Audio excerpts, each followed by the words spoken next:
Mesazhet kundër drogës këtë herë nuk u thanë me fjalë, por me figura.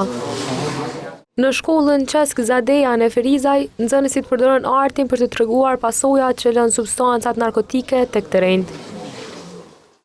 Përmes pikturave të realizuara nga vetë ata, u paraqit varësia dhe përpjekja për të dalë nga errësira. Mesazhi ishte i qartë që në hyrje.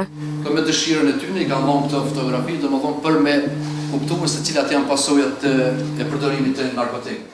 Çdo punim përcjellte një mesazh të ndryshëm mbi pasojat e drogës. Mes kësaj pikturës kena desht me shpreh dhimbjen e një njerit që e mban personin tjetër të varur nga droga, alkooli dhe gjërat e tjera. Në këtë pikturë ka shumë dhimbje. Përmes një tjetër punimi u paraqit edhe përpjekja për të dalë nga varësia.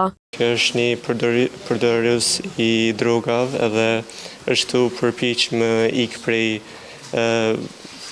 zakonin e keq që ka. Kjo simbolizon dritën që të dosht me ik prej errësisë. Ndërsa një tjetër pikturë simbolizon të anën më të errët të substancave narkotike. Dhe me pikturën time kam dosh me paraqit anën e errët të përdorimit të drogave, ku e kam paraqit kokainën dhe duhanin dhe kafkën që simbolizon vdekjen. Ky aktivitet organizuar në kuadër të projektit Errësira në dritë, iniciuar nga Policia e Kosovës. Ka pas qëllim që me këtë projekt të njoftohen nxënësit e shkollave të mesme dhe të ulta mbi pasojat e përdoruesve të substancave narkotike.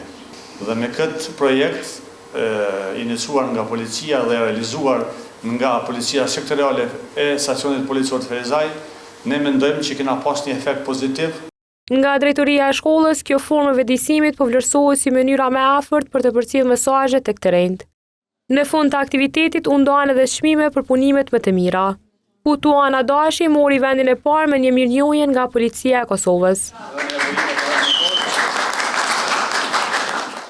Ndërsa pikturat e realizuara nga nxënësit do të ekspozohen edhe në nivel vendi.